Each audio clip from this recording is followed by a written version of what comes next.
Government of the people, by the people, for the people. কে বলেছিলেন এই সংজ্ঞাটা? আমেরিকার 16তম প্রেসিডেন্ট আব্রাহাম লিঙ্কন, একজন মুচির ছেলে। সেই গণতন্ত্রের কি আছে? আপনি নিশ্চয়ই বলতে পারেন আমি কম বেশি শিক্ষিত। অবশ্যই কিছু শিক্ষিত। আমার হাতে কি রিক্সা? কেন?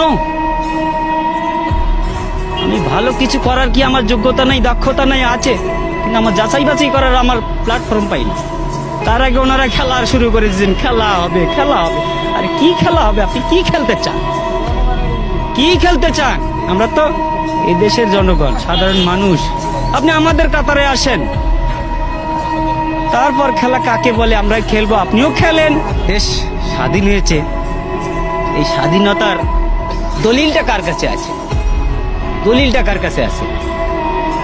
ওই বলেছিলেন না, ভুট্টো সাহেব বলেছিলেন, যাও তোমার দিল্লির পূর্বদের কাছে যাও, গভর্নমেন্ট অফ দ্য পিপল।